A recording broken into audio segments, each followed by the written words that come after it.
What's up everyone, it's Scotty with Money Vesting. So in this video, I've got not one, not two, but three really solid quality companies that are under the radar that haven't been talked about all that much. And I'm actually doing these videos on these companies for the first time ever. We've never talked about these companies on the channel before. So these are going to be lower in terms of the market cap. I think all of them are under $100 billion in market cap. And I'm going to be going over these companies, what they are, and also be going over their earnings and cash flows and revenues and valuations, and then forecasting for the future where that intrinsic value might be. So these are three absolutely brand new stocks that I'm bringing to you guys. As always, if you enjoyed this video, find it helpful, don't forget to drop that like button and also subscribe to the channel if you're just joining us for the first time. And the link to our Discord and Patreon is going to be down below if you're interested in joining us. And there is going to be a 16% discount that is available for a few more days. I've extended that sale for the first week of March. So link's going to be down below if you want to get access to all the trade alerts, trade ideas, swing trading ideas, options alerts, and of course a lot of other private videos as well for members only. So link's going to be down below. The first company on the list is going to be ticker symbol SMCI, and that is going to be Super Micro Computers. And this right here is going to be the analysis on what this company does. So Super Micro is a global technology leader committed to delivering first to market innovation for enterprise cloud, AI, metaverse, and 5G telco edge IT infrastructure. So they pretty much sell a lot of these data servers. And yes, I mean, this is a hardware company, but despite what you might think, they've got some incredible margins and partnerships. And not to mention, with this AI boom, this is one of the places to look at because there's going to be a lot of need for data servers, for IT, for 5G, for cloud. This is literally what the future of tech is going to be built on. So moving forward, you'll notice this is some of their product lineup and all these things: Superblade, Twin Family, 5G, IoT, Edge, and computing. And Super Microcomputer is central to the AI boom and very undervalued. This actually came out very recently. And again, just completed a mid-9-figure order for Meta Platforms and is a core NVIDIA Corporation partner for servers.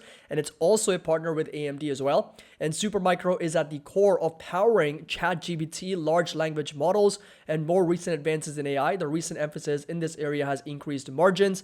And Supermicro has a long story of growing revenues by 20% compounded annually and is guiding for 20 to 50% range moving forward. And the market is just now catching up to where Supermicro already is because of previous negative headlines and misguided short reports as well. So I think this company's got a lot of potential, and I'm also going to go over the revenues and earnings and everything.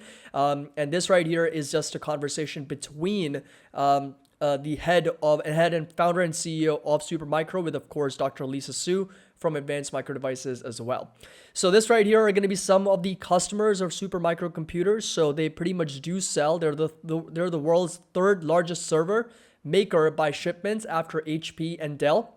And Supermicro's clients include chip maker Intel, NASA, the US Space Agency, and software maker Red Hat. And of course, I've also got partnerships with Meta Platforms, NVIDIA, AMD, not to mention a lot of other companies as well. And they are generating billions of dollars in revenue. So $1.6 billion in 2013, growing to almost $5.2 billion, and gross profit growing from $160 million to over $800 million in gross profit, and operating income also to over $335 million, and growing that from $27.2 million back in 2013. They've been consistently very stable in that share count, so that's only gone up very modestly from 44 million shares to over 53.6 million shares. It's not like they're diluting shareholders left and right. Nope, it's been very stable, and diluted EPS has grown from 48 cents to over $5.32, and on a trailing 12-month basis, sitting at over $10. $10.57. These right here are going to be some of their efficiency metrics and margins. Sure, the gross margins are not super high. I mean, it's definitely a little bit lower because it's a hardware business, at the end of the day, 18%. And we got net income margins sitting at 8.7%. But this is an incredibly efficient business. Return on common equity, return on capital, return on assets, very strong at over 18, 24, 38% for this business. This right here is going to be the growth expectations. So that forward growth is expected at 30% for revenue. EBITDA growth expected at 63%, with EPS expected to grow at 56% for the company moving forward.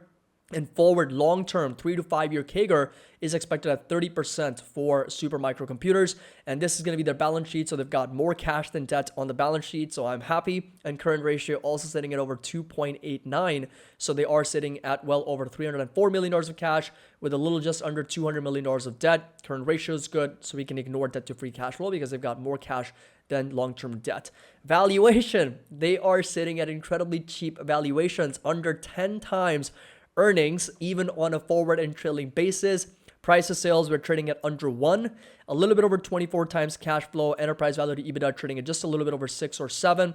So this is a very, very low price. That's why I'm calling this under the radar, because it's got a valuation that's really cheap and it's got a higher growth rate with a fantastic balance sheet and consistently growing revenues, earnings, and share buybacks. Or not share buybacks, but pretty consistent share count, not diluting shareholders left and right. And this is going to be my fair value on SMCI. Hopefully you guys can see it. So I'm pricing in 14% growth for the next 5 years, even though analysts are projecting for 30%. This year, they're expected to grow by over 50%. I'm pricing in very, very conservative numbers, 14% growth in this company's earnings over the next 5 years, 10 times PE multiple, so not even pricing in any type of multiple expansion, 12% discount rate, 10% margin of safety, and a little share dilution over the years, 2.2%. So this is about as conservative as I can get with my analysis. And even then, we've got a fair value sitting at just over $93 per share. And the current price for this stock is at $98.37, making this stock just about 5% overvalued. Even if you take a look at our flexibility range, which is plus minus 5%, on the higher end, we sit at just under $98 per share, making this stock pretty much fairly valued in the market right now, with the price target of 2027 sitting at $182. If the company can keep growing their net income by 14% every single year for the next 5 years, and they can simply demand a 10 times PE multiple for the business. So that was stock number 1. Let's just move on to stock number 2, and that is going to be a company called KLA. Their ticker symbol is going to be KLAC. They are in the semiconductor and chip sector. They do develop industry-leading equipment and services that enable innovation throughout the electronics industry. I'm going to jump over to the technical analysis for these companies towards the end of the video, but they also provide advanced process controls and processing enabling solutions for manufacturing services. They've got partnerships with TSMC. They've got partnerships with other semiconductors and manufacturing companies, and they pretty much provide reticles, manufacturing wafers, integrated circuits, so ICs, packaging, printed circuit boards, and flat panel displays as well.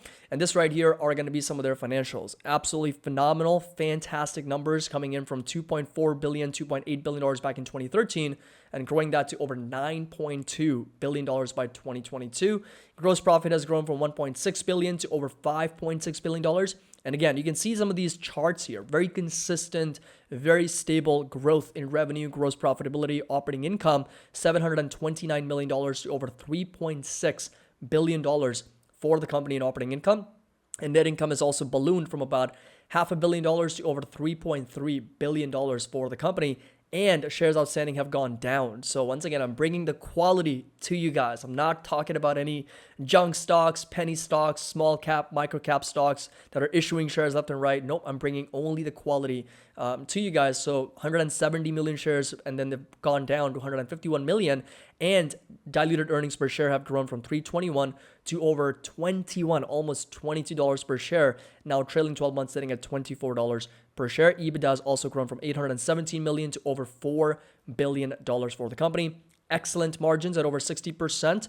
EBITDA margins sitting at 43%. Net margins at 33%. So for every $1 in revenue generated by this company, 33 cents trickles down to the very bottom line. And we've got some good efficiency, 106% return on equity, 31% return on capital, and 25% return on assets from the business. So extremely efficient. Now, balance sheet's a little bit of an issue. There's a couple different things that I want to point out about KLAC, and that is number one, the balance sheets may be a slight of an issue. And the second thing is that they are dependent on China.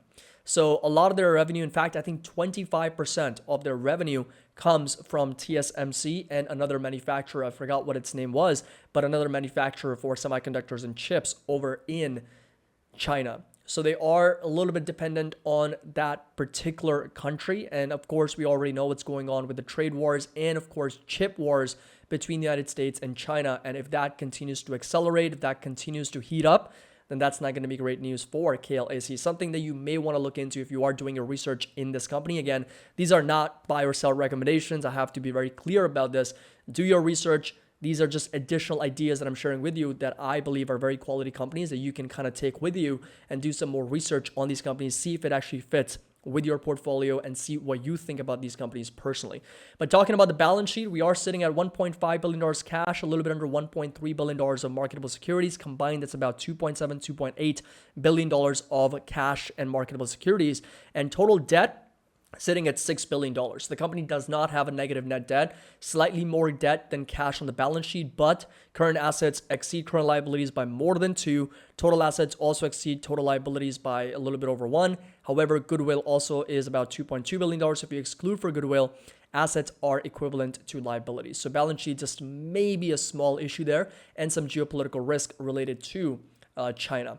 So this right here is going to be their year-over-year growth. So again, 21% growth in revenues, pretty good. Operating income also growing by over 16% to $1.4 billion. And net income grew over 14% to almost $1 billion for the company. And diluted earnings per share growing to $12.42, 24% growth. And they also guided for another 10% growth in fiscal year 2023 for their earnings per share, going to as high as $13.65, and shares also going down on a year-over-year basis. Valuations low, trading at 14, 15 times earnings. So once again, we got a company trading at a reasonable to low valuation. Price to sales trading at a little bit over 5, and price to cash flow also cheap at a little bit over 14 to 15 times. This is going to be that consensus. Again, $24.41 by June 2023. This is on a non-GAAP basis, by the way. The early one that we saw was GAAP basis, and that's expected to grow to over $33 for the company by 2027. Considering that growth, that's going to be a little bit under 8% growth. And if we do take 8% growth for this business with a 15 times P multiple and 12% discount rate, 10% margin of safety, and 2% share buyback, because the company has been buying back shares consistently over time, we get a fair value at just over $300 per share. And right now the stock's trading at $378 per share, which makes it slightly overvalued by about 20%. And that plus minus 5%, we're going to be sitting at that upper range at $316 per share for the company. So again, makes for a good idea. Add it to your watch list, something that you may want to explore in the future if it drops. And again, I'll go over the technical analysis here shortly, but if and when it drops down to that level, I'll definitely be exploring this company in more detail. We'll be doing some more research, some more feedback, some more analysis to see if it makes sense to buy the stock or not. And the price target by 2027 is going to be almost at $600 for KLAC based on this analysis. Stock number 3, and this is one of my favorites, and that is going to be FleetCor. And that's going to be ticker symbol FLT. And FleetCor is a business payments company that helps businesses spend less by enabling them to manage their expense-related purchasing and vendor payments processes. So for example, they've got things like gas cards and lodging cards, travel cards, a lot of different things that businesses use, right? So when I was actually working for a construction company, I had a gas card, right? It wasn't a credit card. It was a specific gas card that can be utilized for gas purchases only if I'm filling up my own vehicle. So that's what they actually sell. And to my surprise, the revenues, earnings, profitability, everything's been booming for this company. That's why it's been under the radar a little bit. So $895 million grown to over $3.4 billion in revenue. Gross profit from $700 million to over $2.6 billion. Talk about margins. And operating income from $426 million to over $1.4 billion in operating income. Net income has gone from $284 million to $954 million. Talk about growth and talk about consistency for this business. Share count has gone down 84.7 million down to 76.9 million shares. Once again, they're buying back shares consistently over years. And diluted earnings per share has gone from $3.36 to over $12 for this company. So EBITDA growing, revenue growing, gross profit, operating profit, net income, everything growing and moving in the right direction. Shares outstanding also coming down. Talk about margins, 77% gross margins with 49, almost 50% EBITDA margins. Net margins are going to be 27.85%. So for every $1 in revenue this company generates, a little bit under 28 cents in earnings, in other words, net income. We've got very strong return on common equity, capital, and assets. So pretty efficient business. A little bit lower on the return on assets. So that's something that the company can improve moving forward. So when we look at the balance sheet, similar to what we just looked at for KLAC, the balance sheet for FleetCor is not the best. So definitely that is something that we need to pay more attention to. $1.4 billion in cash, $854 million in restricted cash, which is roughly around $2.3 billion.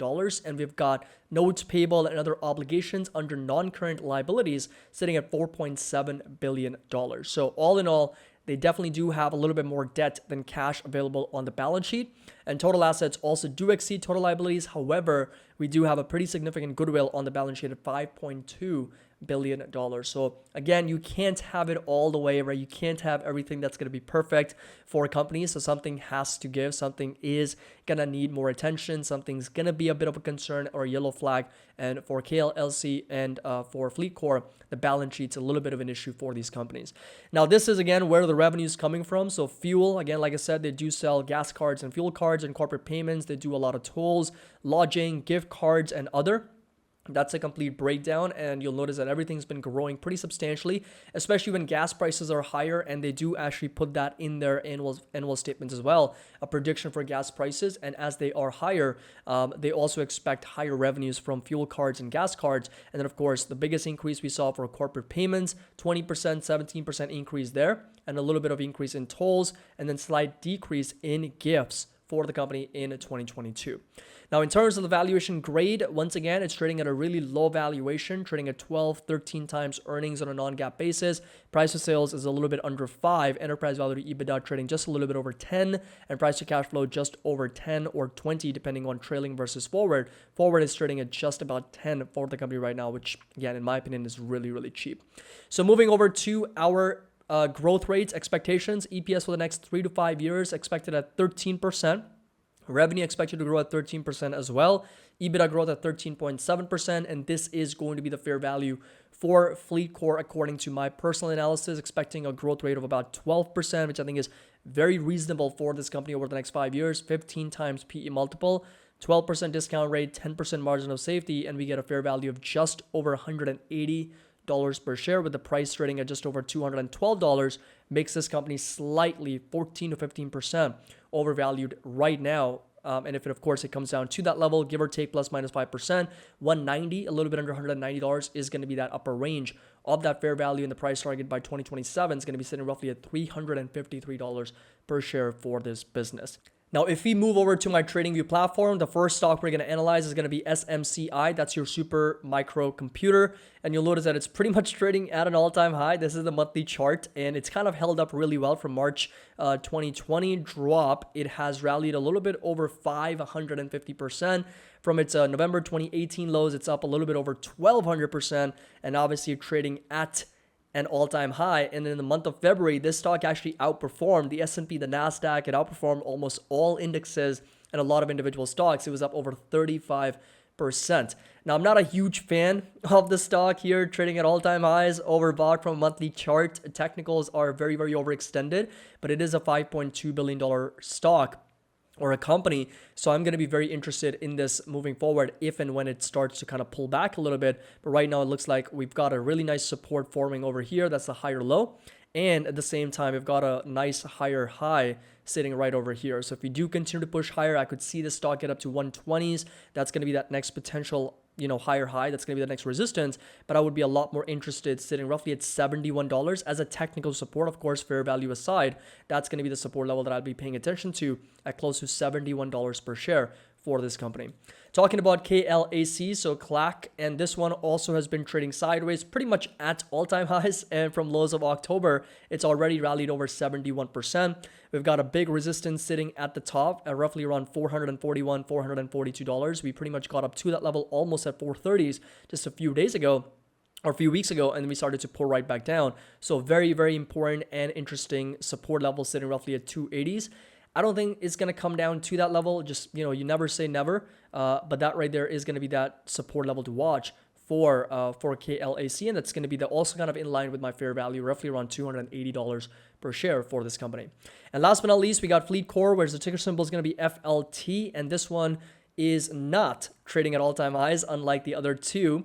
And we've got a very, very strong support level sitting at roughly around 164, 165. So this right here is going to be that level to watch for this company. And we've also got some lower highs forming for this stock at the moment. So we are a little bit of a descending triangle. So if and when it gets up to that level, 235, it will be a potential lower high for that stock. And we'll see if it actually gets rejected and starts to come back down. But 167 is going to definitely be a very strong area of support from a technical standpoint for this company moving forward. So I hope you guys enjoyed this video and a complete analysis on 3 very under the radar. Let me know if you've actually heard of these companies, and be honest, let me know in the comment section down below. As always, if you enjoyed this video, found it helpful, make sure that you drop a like.